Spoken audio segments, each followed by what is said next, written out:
Hey everybody, I'm Zach. And I'm Jesse. And you're watching Tesla Time News. Episode 288. On Now You Know.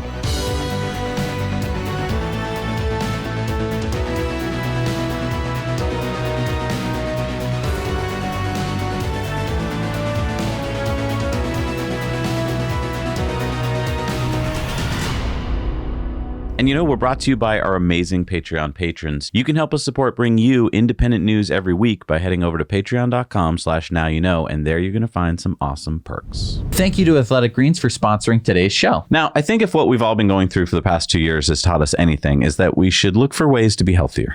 You've been drinking Athletic Greens pretty much every day now for a while. How do you feel? Yeah, I mean, I've been feeling just better since I started drinking AG1 every day. So what's in it? What's not in it? Tons of organic ingredients. It has 75 vitamins, minerals, and whole food source nutrients all in one convenient daily serving. And I like what's not in it.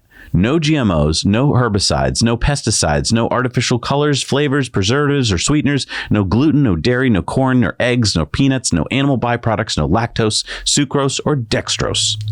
But wouldn't a capsule be more convenient? Well, because you mix AG1 with water, it's actually more efficiently absorbed by your body. 1 scoop or travel packet, 8 ounces of water every day. That's it. It's just so green. I know, right? Super green. It looks like it would taste like grass, but actually my Athletic Greens AG1 tastes really good. I mean, ever since you had me taste it, I've added Athletic Greens to my weekly routine. I've been replacing my occasional cup of coffee with AG1 to get a boost of energy without a typical coffee crash. I like that AG1 supports my immunity with my daily dose of vitamin C, zinc, healing mushrooms, and more. So go to the link in the description now, athleticgreens.com/nowyouknow, to get a year's supply of vitamin D3, K2, and 5 travel packs for free with your first purchase. To get your Athletic Greens, head over to athleticgreens.com/nowyouknow. And we're brought to you by BigBattery.com. No matter what you need to power, Big Battery can provide you with the latest battery tech at the best price per kilowatt hour guaranteed. Their batteries are easily installed, require zero maintenance, and they're made right here in the US. Pick up yours today at BigBattery.com and use the code NOWYOUKNOW for 5% off at checkout. Tesla started sending out invitations to Tesla customers in Europe waiting for their Model Ys for a Giga Berlin delivery event on March 22nd. Well, that's exciting. Yeah, this is going to be one of the biggest stories for Tesla and EVs in 2022. Mark my words. The Model Y arriving in Europe. Most people outside of our little bubble have no idea what the Model Y is, let alone how popular a car it is. It checks off so many boxes with most potential car buyers. And as we can see here from this chart of Tesla vehicle deliveries from Hypercharts, the green is the Model Y. You know what? Let's make it even easier to see. Let's go to an annual chart from the quarterly chart. See how the green Model Y blocks and the yellow Model 3 blocks, those are for 2021, are almost the same, right? Okay. So Model Y's numbers, even if they stay the same as the Model 3 going forward, mean an almost doubling of Tesla deliveries. I mean, just wait until the Model Y hits European roads. German car companies especially are going to feel it. They are going to feel it. Tesla's director for Northern Europe, Axel Tangen, sent an email last week to Tesla employees telling them how Tesla is helping Ukraine. Yeah, not only has Tesla given free supercharging throughout Slovakia, Hungary, and Poland for Tesla and other EV drivers, but get this, Tesla is sending Powerwalls, gateways, and solar panels to the Ukraine. Yeah, they made the video that you're seeing here explaining how to easily hook up the Powerwalls to the gateway and to the solar inverter in the panels. Now, they're just kind of plugging stuff in. I didn't know it was this easy to set up, Powerwalls and stuff like that. Well, the letter explains that 40-plus Tesla employees in Europe, probably at Giga Berlin, worked to pre-assemble the Powerwalls so that they were essentially plug-and-play with AC cables made by Tesla suppliers and spare scrap from Giga Berlin. Wow, so they really busted their butt to make these things that you can just plug and play, keep them in the boxes. That's amazing. Yeah, according to the letter, they did this in about 3 days. Wow. Not only this, but Tangen explains that for any Tesla employee who is a Ukrainian national and has been asked to return to Ukraine for active duty as a reservist, we will maintain their employment and salary for 3 months with a view to assessing after this period as needed.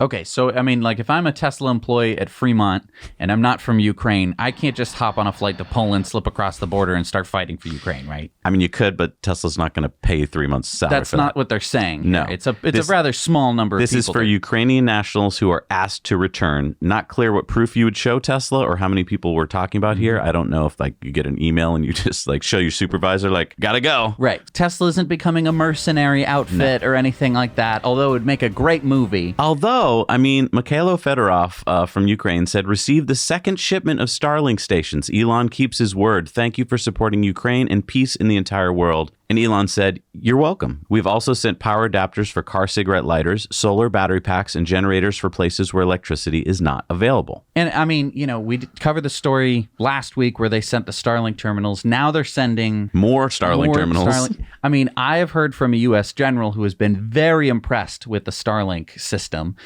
He's just like, we got to get some of these. And I think they must have them already. I think that the military is going to be very, there's so many. Like matte green ones? Maybe. But I mean, like in a military application, that's kind of a thing that you want. Oh, high-def video feed from a drone. That's so much better than like, there are coordinates 689217. Like, that doesn't help you as much as like, oh, it's that blue house. Okay, sir, I got your radio going. Right. What's cool is how fast they were able to do all of this. Well, they've done it before. I mean, think about how many times Tesla has sent panels to places like Puerto Rico after a hurricane. We're going to be talking about it in Tweets of the Week this week. By the way, that's a separate show. When Fukushima happened, Tesla was there too. Anyway, I just think this is one of those stories that the news, again, has a really hard time covering because they're just like, well, we have to maintain that we hate Elon Musk, but he is doing this really great stuff. Well, good for him, but also here's a tweet that we don't like. He's a jerk. NHTSA, the National Highway Traffic Safety Administration, the government agency in charge of regulating U.S. roads, on Thursday has officially changed one of their rules. Oh, great. Now, what is it this time? Let me guess. All EVs now have to have even louder noisemakers when traveling at low speeds, faster speeds. Nope, this one's actually a good one. Okay. According to Reuters, U.S. regulators on Thursday issued their final rules eliminating the need for automated vehicle manufacturers to equip fully autonomous vehicles with manual driving controls to meet crash standards. Can you translate this, please? First of all, this is a 155-page update, so there's a lot of stuff in here, but this part basically says that cars that are built from the ground up to be fully autonomous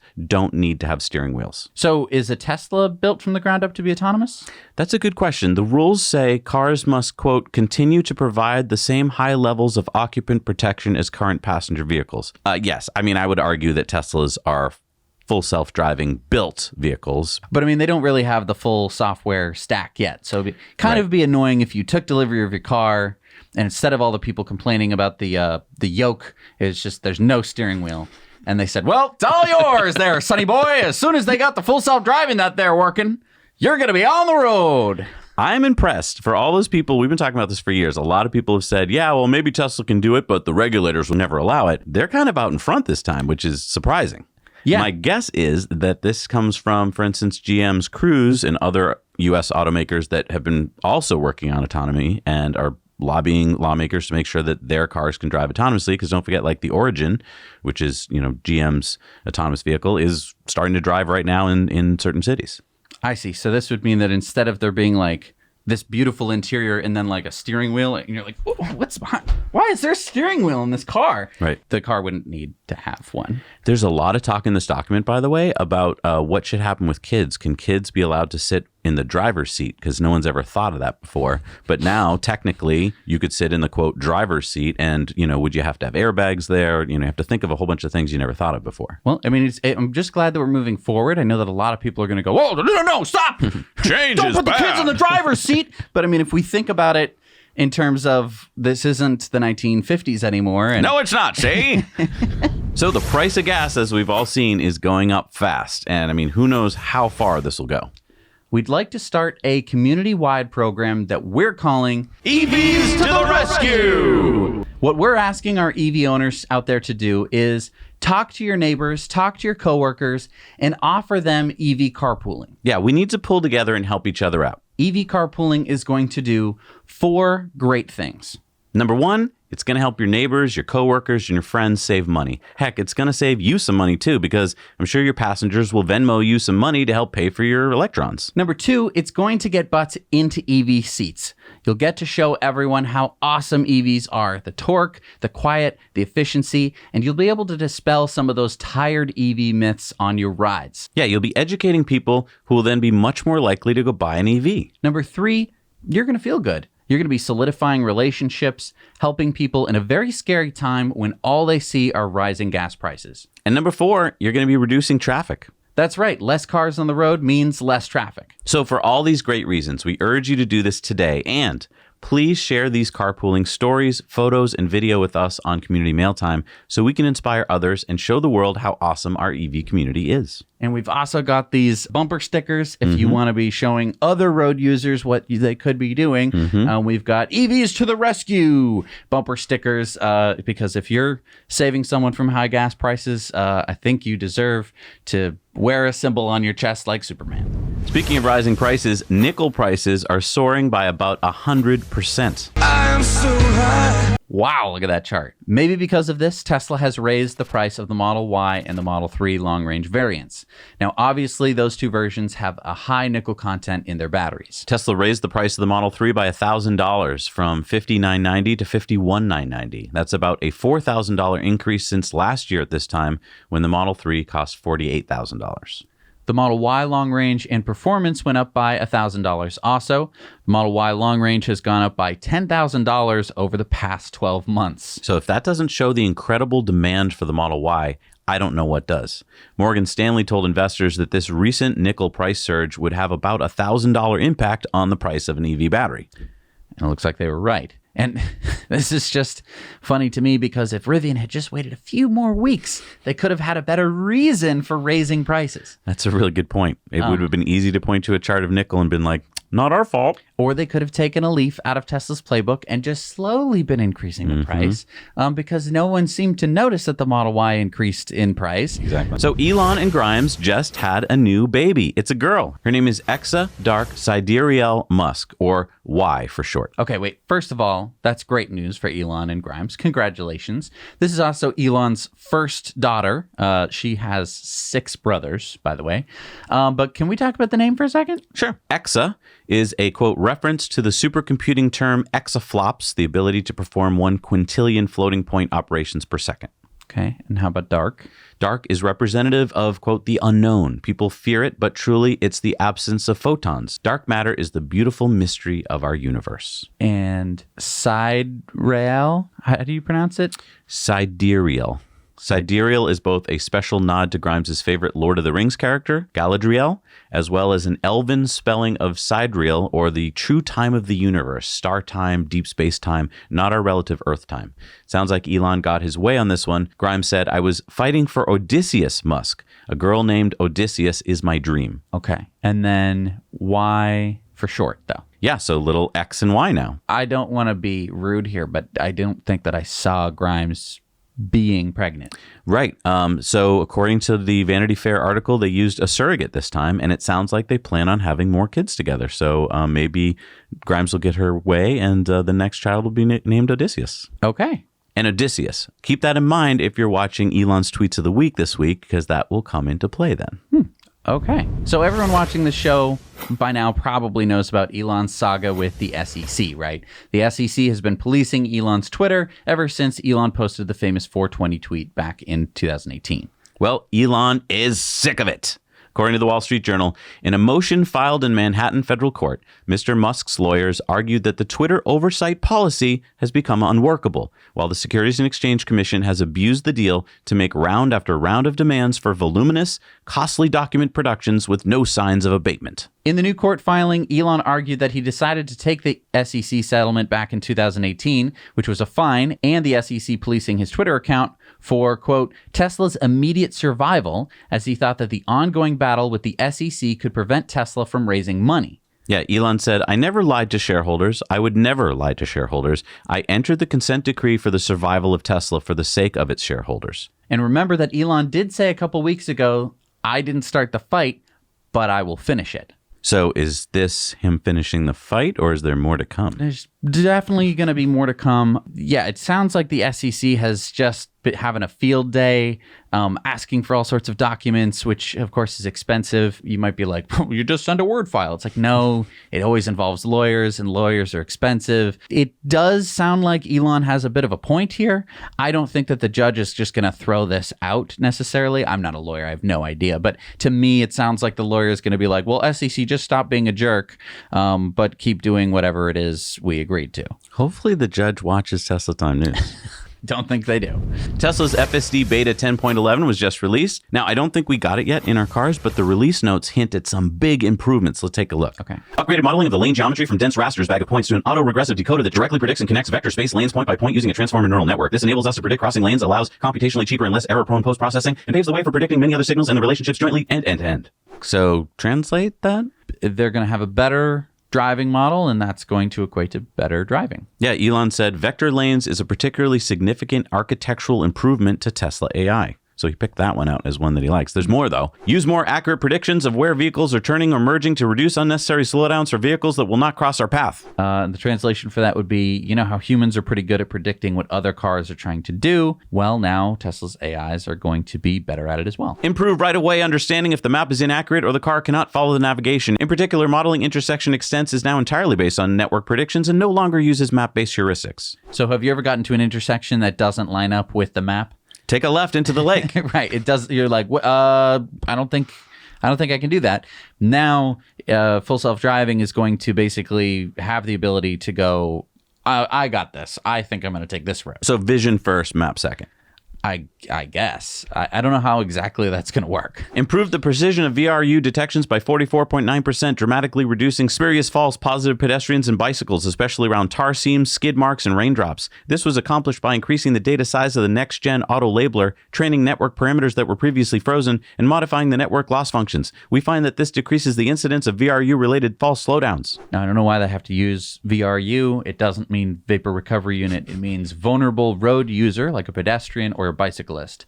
So Tesla used more data to make the car recognize pedestrians and cyclists better, so now the car will have less phantom braking. Reduce vehicle parked attribute error rate by 17%, achieved by increasing the database size by 14%. It's going to know that it's a parked car better. Improved clear-to-go scenario velocity error by 5% and highway scenario velocity error by 10%, achieved by tuning loss function targeted at improving performance in difficult scenarios. So this one, as they say, is targeted at improving difficult scenarios. So I think it's going to be for those situations where you really need to get over, you really need to get into the intersection and stuff like that. Improved detection and control for open car doors. I think everyone gets that one. Improve smoothness through turns by using an optimized based approach to decide which road lines are irrelevant for control, given lateral and longitudinal acceleration and jerk limits, as well as vehicle kinematics. This one I'm very happy about. It's going to be nicer, better, smoother turning. A lot of times it seems like the car goes into the intersection and then gets spooked by some line, and it goes like, whoa, whoa, and you're like, oh my God. And you're just like, huh.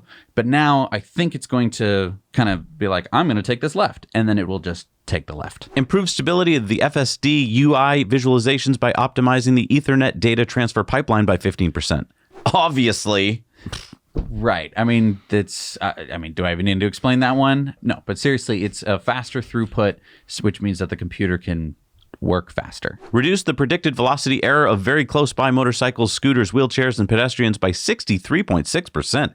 To do this, we introduced a new dataset of simulated adversarial high-speed VRU interactions. This update improves autopilot control around fast-moving and cutting-in VRUs. So this is going to be better at handling dense pedestrian and bike traffic around the car. I think that this is where you want to use simulations. You don't want to have to rely on full self-driving users to be in situations where, a bike is going to cut in front of them and just see what happens. Mm-hmm. You train for situations that you think are dangerous, and then you basically trick the neural network into learning it, even though it didn't have any real data associated with it. Improved creeping profile with higher jerk when creeping starts. So this is going to be faster creep, not that ultra slow creep that nobody does. Improve control for nearby obstacles by predicting continuous distance to static geometry with the general static obstacle network. I guess this is basically better mapping of things like telephone poles and construction cones. I can't wait to get out there and test it. And FSD Pilot says, finally, now we just have to wait a day, maybe two. Maybe Elon will expand the beta program with this release. The peasants are getting restless. Elon said, if this version performs well, we can probably lower the minimum safety score to 95. That'll make a lot of people happy. Interesting. Okay. Steven still won't get it, though. Hey, and if you're enjoying the show, we'd really appreciate it if you just hit that like button. It'll only take a second, and it'll help us out a lot. And Tesla Time News is sponsored by Cybertruck Owners Club. Yeah, we couldn't do the show without our sponsors. And remember, there you can find a crowdsourced reservation tracker that you can update and find out where you are in line. You can check out their website for Cybertruck news, discussions, and community for Cybertruck enthusiasts and future owners. So we had some fun in the snow recently with some e-bikes on our Now Let's Review channel. Yeah, Ethan and I wanted to see how different e-bikes with different motors and different tires would do in snowy conditions. So what did you learn? Well, you'll want to check out our video over on the Now Let's Review channel, but suffice to say there was a bike that did really well and a couple that didn't. Now, this was just for fun, or did you actually learn anything? I mean, it was fun, but that said, I learned best by doing and experiencing things firsthand, and we're in a unique position here at Now Let's Review. We've got plenty of e-bikes that we can test. So we learned a few things firsthand. We even experimented a bit to see if we can improve the ride, and we show you all of that too. So head on over to Now Let's Review and check out that video. And let me know in the comments what else you'd like us to test. We should test our world's first electric snow scooter video here versus an e-bike in the snow. Except that all the snow melted. Oh. So we can't control the weather. Sorry, everybody. Not yet. SpaceX launched 48 more Starlink satellites on March 9th from Cape Canaveral. Time to let the American Broomstick fly and hear the sounds of freedom. LD is go for launch.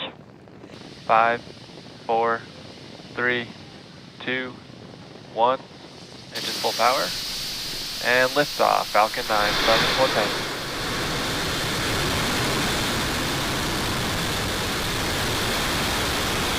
The American Broomstick, of course, a dig at Director of Roscosmos, Dmitry Rogozin. He had said that he didn't know how the United States would fly to the ISS or anywhere else in space without Russian-made rocket engines, claiming that we'd have to try broomsticks. So, predictably, we'd call any rocket launching the next week from U.S. soil a broomstick. And, of course, that's going to be the Falcon 9 because it launches pretty much every week. I think we're going to need to make a t-shirt. So last year we talked about how American manufacturer Polaris came out with their electric Ranger powered by Zero motors. And I thought that they did a great job marketing it. They covered so many positives of EVs, and they also made a really cool EV to boot. Well, now Polaris is working on several new EV models, an ATV for both youth and adults, a version of their Razor side-by-side, and a snowmobile. I'm very excited to see what these can do. I think that, especially with the ATVs and the side-by-sides, I think farmers could especially put these to good use. And I think that now that this market is starting to open up, we should make sure that there are intelligent tax incentives to help cover the larger price tags of these vehicles. But, even higher price tags will be offset by the fuel savings and less maintenance. I mean, a lot of people buy stuff without looking at the total cost of ownership. But if you factor that in, a lot of times EVs come out on top. Exactly. Rivian is now, of course, a publicly traded company. No longer the $100 billion market cap it was back when it IPO'd in November at $78 a share. Yeah, it is now a $34 billion market cap company. Still think a little overpriced, but I do too. Now, Rivian says that as of March 8th, they have produced 1,410 vehicles in 2022 and 2,425 vehicles since the start of production.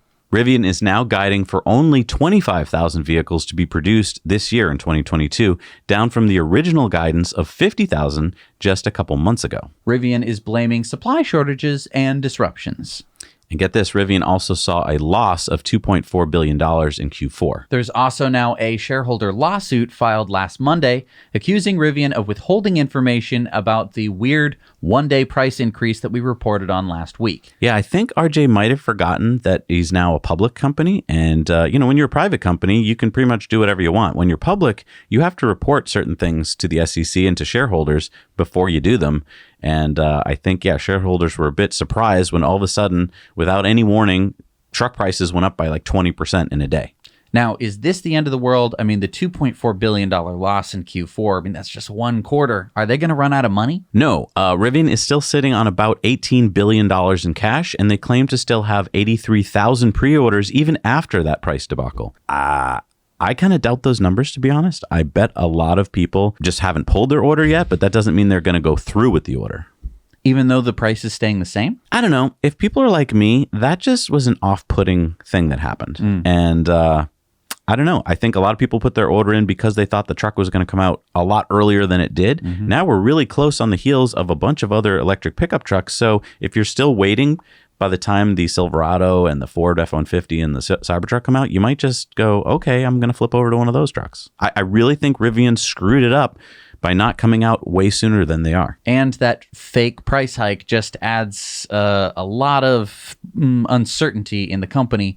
And you throw in a shareholder lawsuit to boot. And I just want to point out those production numbers, I think, include the Amazon vans as well. So I've been thinking, oh, well, they're just R1Ts, but I think there's some vans in there, and that's throwing off like our predictions of when we're going to get our truck. Right, because I mean, you're a day one reservation holder, and we did the math. There's only about 3,000 day one reservation holders, so we should be getting our truck any moment. Right.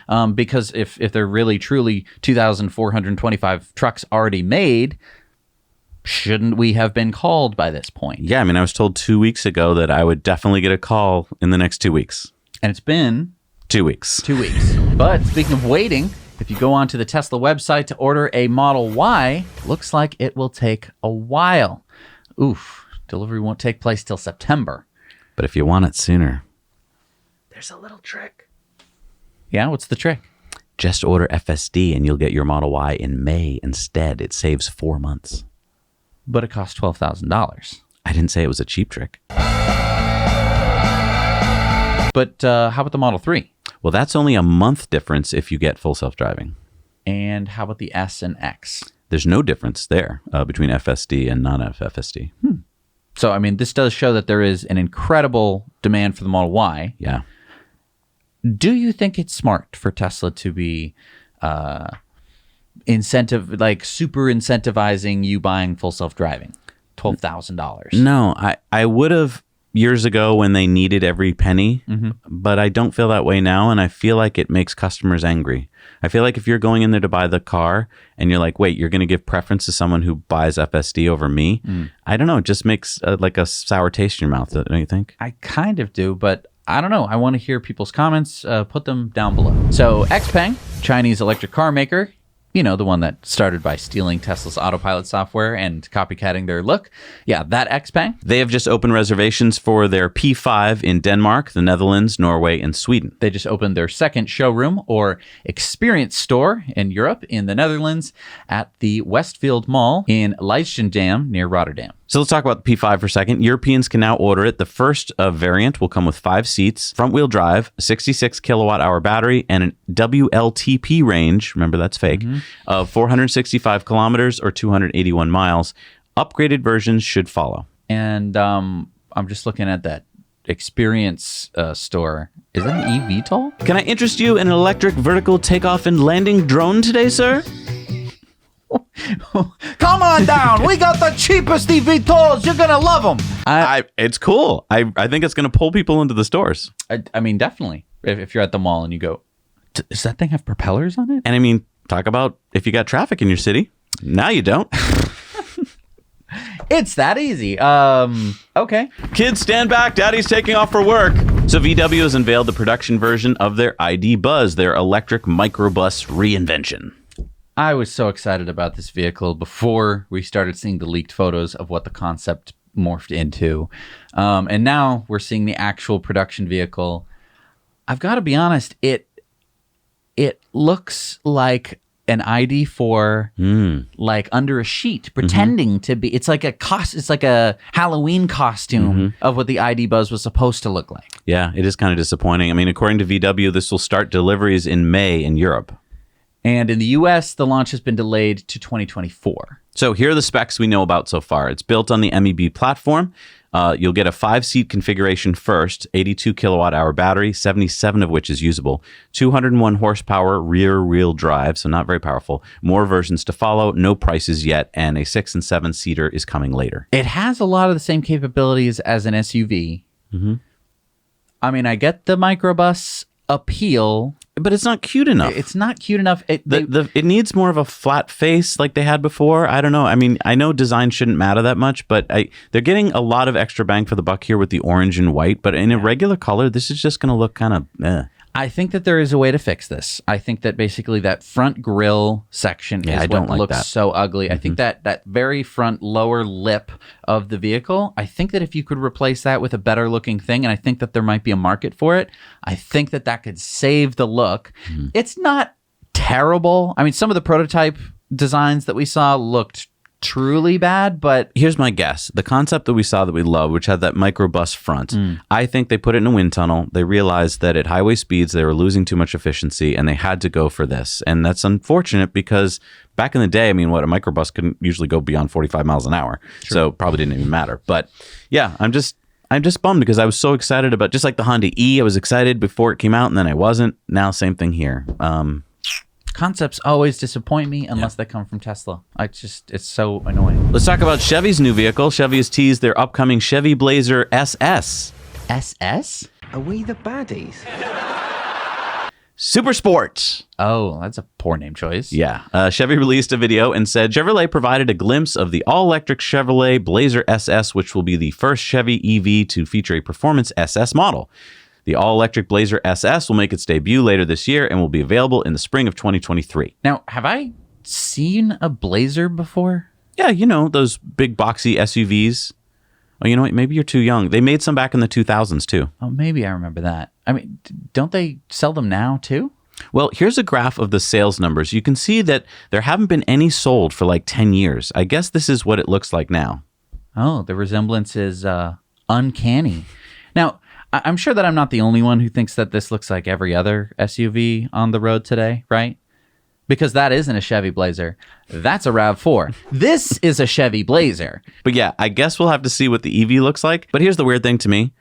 I was alive during the heyday of the Chevy Blazer, and I don't remember it being a loved car brand. If I'm remembering correctly, it had really bad reliability and maintenance issues. Yes, but you're not keeping in mind that it took place in the past. Oh, so everyone's forgotten about that? I think that back in 2008 or whenever they discontinued it, they were going like, well, it's not doing that well right now. But here's what I'm thinking. This is a long-term play. What we're going to do is we're going to discontinue it for like 10 years. Everyone's going to kind of forget about it, but they'll still remember it a little bit. They'll remember the past. They'll remember 2008. And they're going to be so happy about 2008.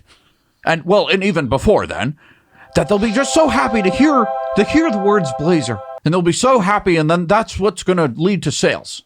I guess, why not just come up with a new brand? Better than a Blazer? That sounds great. It sounds so spiffy. It sounds like you're blazing. It's both fancy and rugged at the same time. It's a spiffy thing you could wear, or it's you going through the woods. It's dusty. It's everything you want in a SUV. So the China Passenger Car Association released its numbers early on Tuesday and showed that Tesla sold 56,515 Chinese-made vehicles in February. 33,315 of those vehicles were exported to other markets. So Tesla's total output in February is down month to month by about 5%. But keep in mind, Chinese New Year took place during that month, and generally that affects performance throughout the month. Now, year over year, Tesla is up more than 200% in China. Yeah, at over 56,000 units, it shows that Tesla is holding to an annualized production rate of over 600,000 vehicles a year at Gigafactory Shanghai. In February, EV deliveries in China increased by 180% year over year to 272,000 units.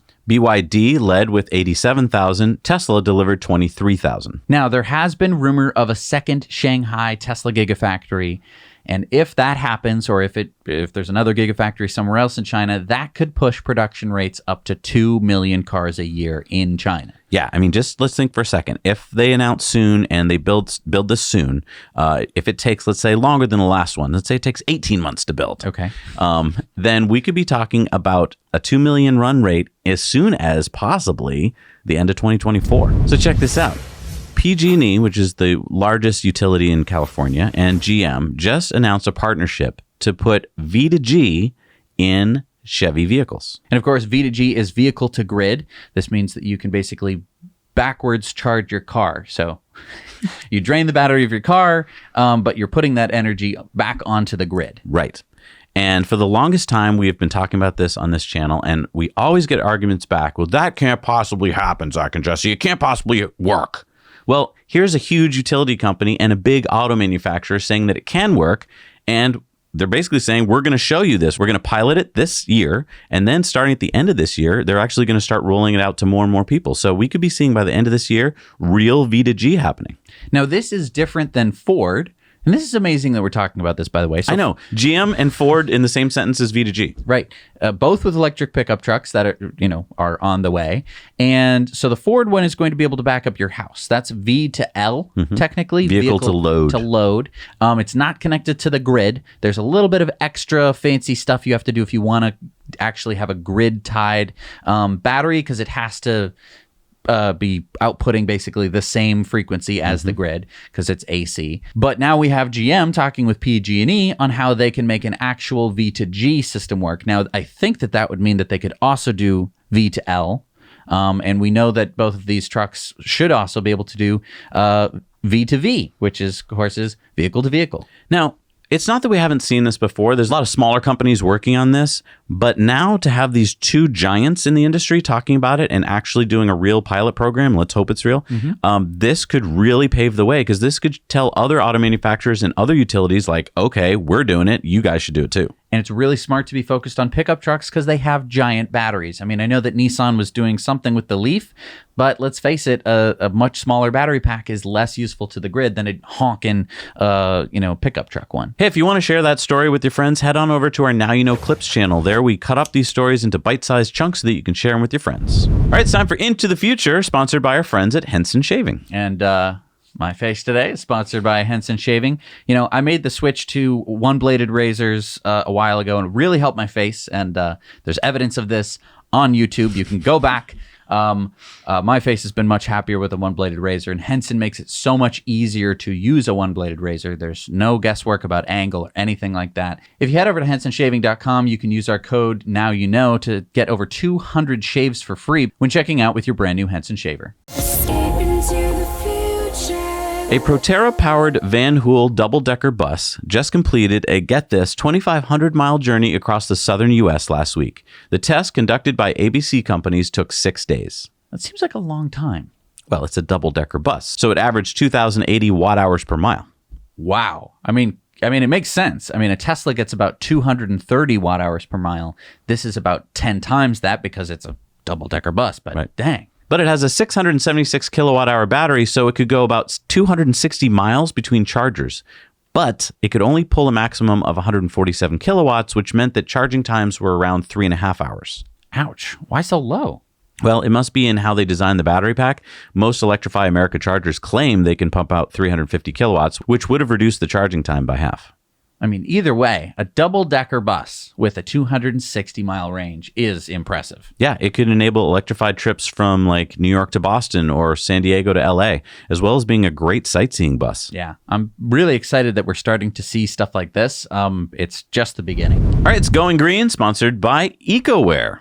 And check out these cool bumper stickers we got. Also some new t-shirts. Look at you with the Tesla bot. Yeah. And if you use the code Going Green, you'll get 15% off our entire store until St. Patrick's Day. Oh, it's only a couple days away.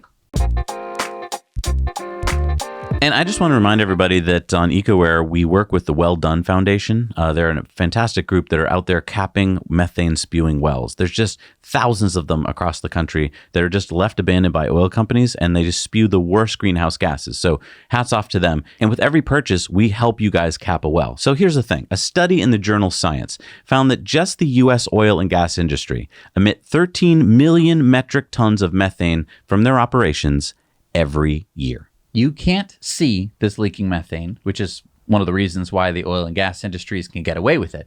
If we could see it, the next time you go for a walk or a drive, your view might look like this.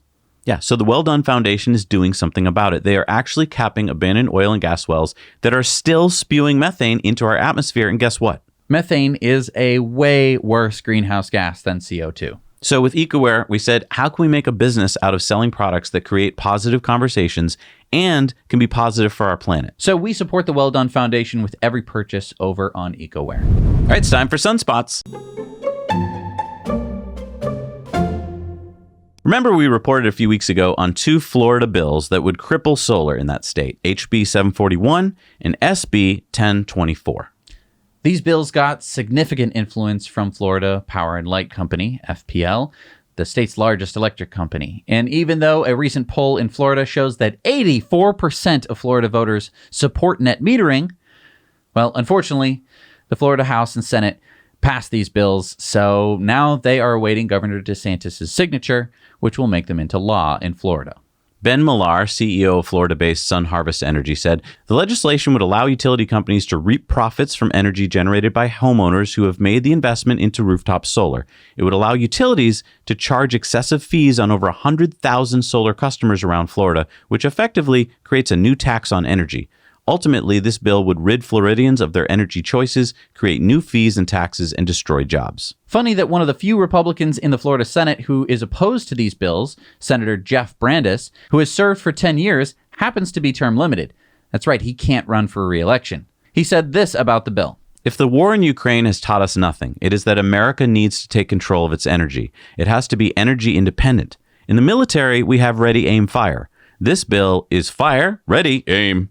But you know, the latest data from the U.S. Energy Information Administration shows this, that 60% of new generating capacity in the U.S. this year, we're talking 51 gigawatts, will be solar battery storage projects. Another 20% or 15 gigawatts is onshore wind. So let me get this straight.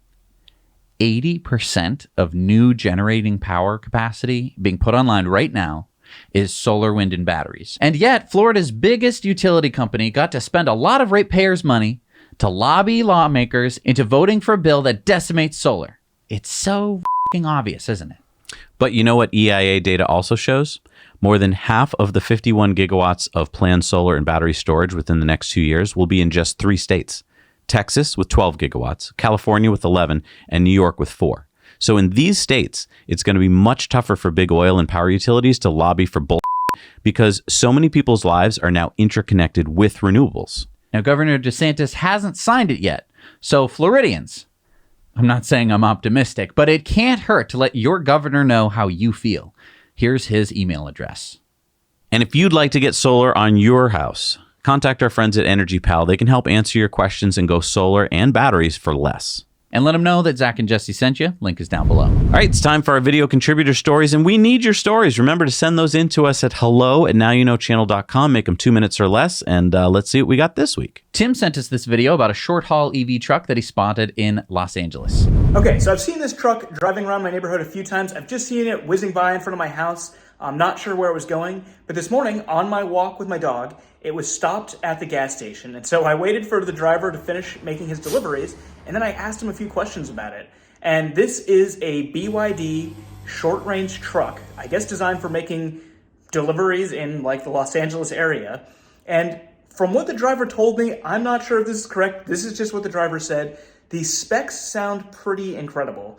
So he said that the longest range trip that he has taken with this truck is he did 3 round trips from Long Beach to Sylmar. So Long Beach to Sylmar and back 3 times. One way Long Beach to Sylmar is around 50 miles. So that would suggest that this truck has a range of about 300 miles. And then he also said that when he was done with that trip, he still had about 15 or 20% of the battery left. So that's pretty impressive. Then I asked him sort of, what was it like on an average day. And he said that, driving it was pretty good. He didn't like it at first, and one of his main complaints about it is that he says it's really slow going up hills. But he did say that usually doing his runs, he still has around 70% of the battery charge left when he's done at the end of the day. So pretty impressive stuff. I don't know whether all of that is accurate or not, but if it is, electric short-haul trucking trucks are already here, and they're made by BYD. Now you know. Yes, so I believe this is a BYD 8TT. It came out in 2018 in Oakland and was the world's first commercially available all-electric Class 8 day cab tractor. Here are some of the stats. Nice. Thank you so much, Tim. All right, it's time for our Patreon bonus stories. And by the way, this week we've got 2 Now You Know Investor Club stories. Mm-hmm. We're talking about heat pumps. And we're talking about Nissan and ramen noodles.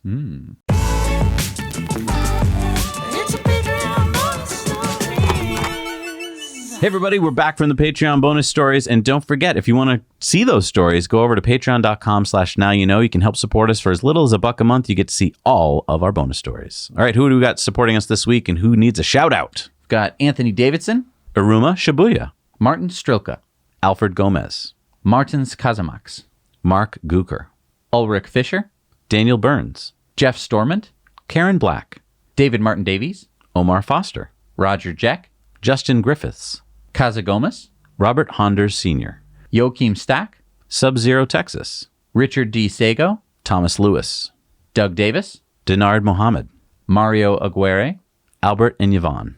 and Rick Harold. Thank you so much for supporting us. We can't do this show without you. All right, it's time for community mail time. Community mail time. And remember, we want to see your stories. Send them on in to hello@nowyouknowchannel.com.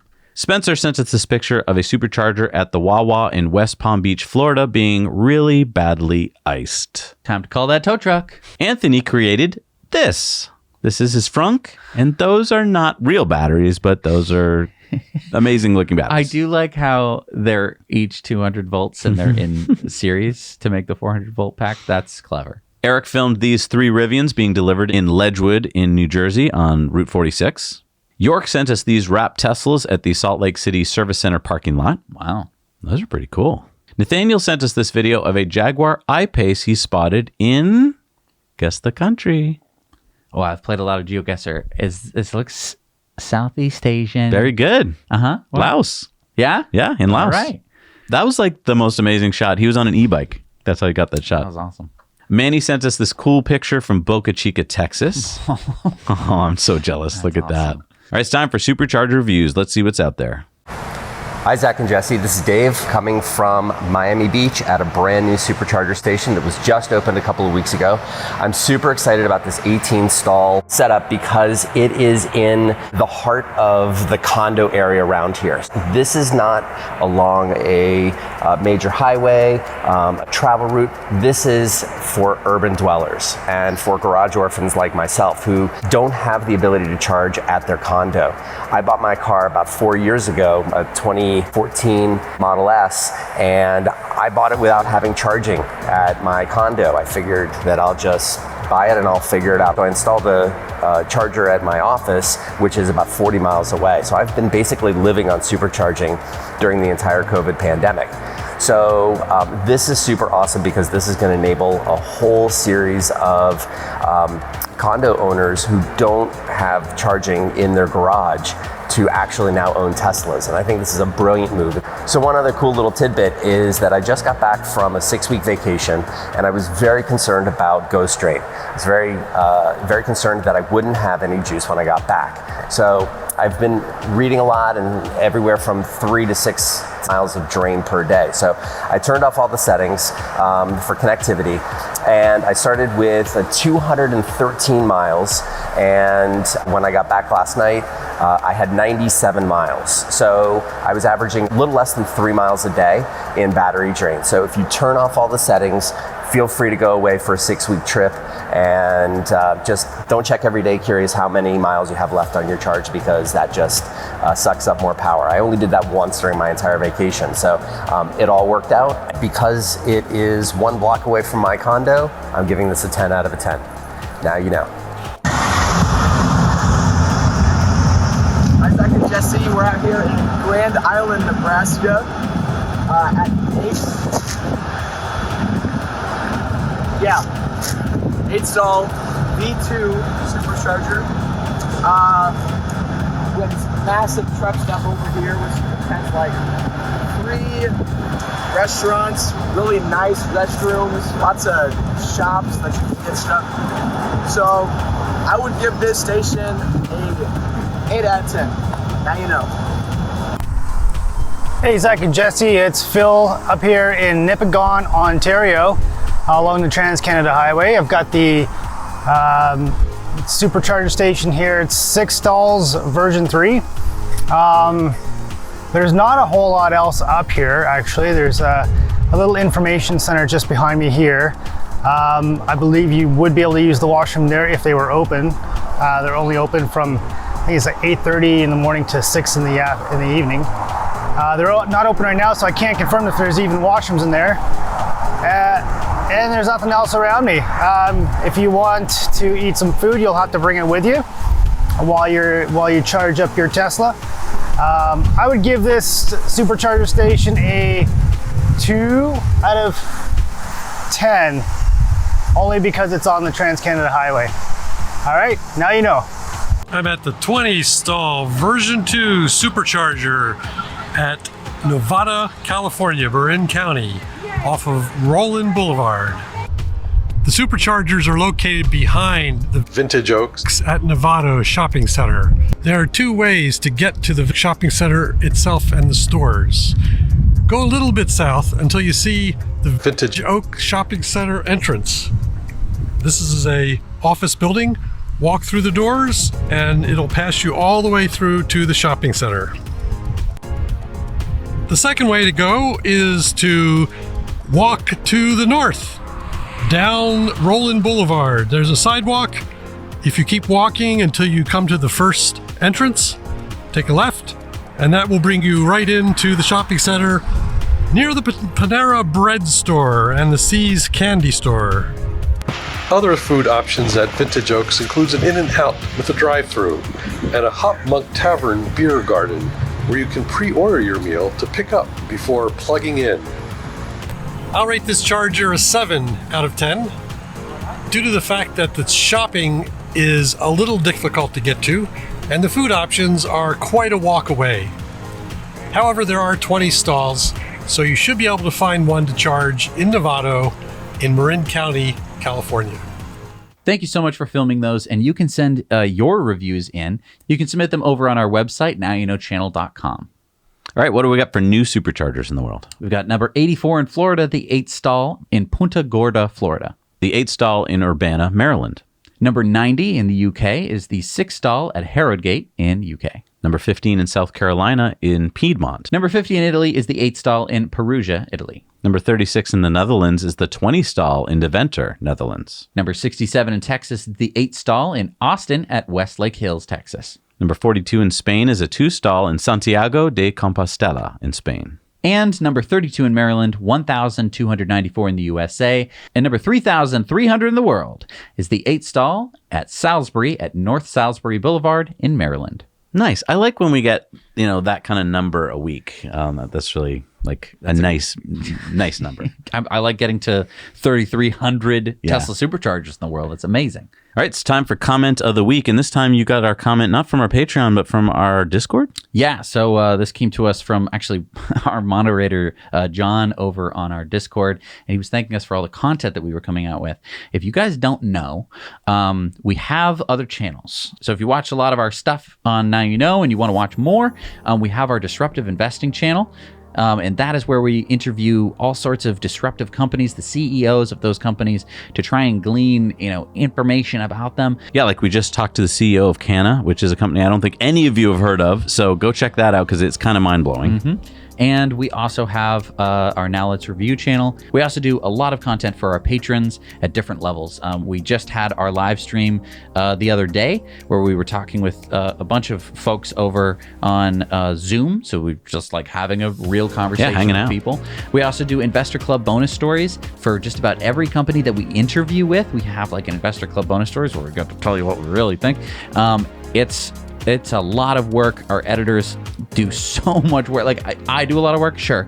But then our editors have to go in and fix all of my mistakes. Right. And make something that's watchable. And so, John, I really appreciated your comment because I almost didn't realize the amount of content that I had made. That day especially, we had just come off of an interview. We recorded 3 other things and an in-depth. So I really appreciated that. And I just want to thank John for moderating all those Patreons who are on our Discord. It's a fun place for people to hang out. You're over there a lot. I'm not over there as much, but you're constantly sharing stuff with me and giving you feedback just because I can't be on every platform. Yeah, but because we're making so much content over here. But yeah, we love listening to our patrons and having discussions over on our live streams, and we have book club and stuff like that. So, John, thank you so much for your hard work, and thank you so much for appreciating all the hard work that we're putting in. I know that we put it on different platforms. It's just because, we tried doing, interviews on Now You Know, and it's if you were expecting a Tesla Time News and you got an interview, it's not the kind of thing that you're going to want to watch. So anyway, you got to feed the algorithm. Yeah, that's so silly, but you can go check out our other channels to check out some of the other content, the bike reviews as well. Right. I've been having a great time testing out this stuff. I think it's really the future of a lot of our mobility. So. Yeah. And thank you to all the names you see going by. Those people are what make this channel possible. Thank you for your support. We're going to see you guys next week. Now you know.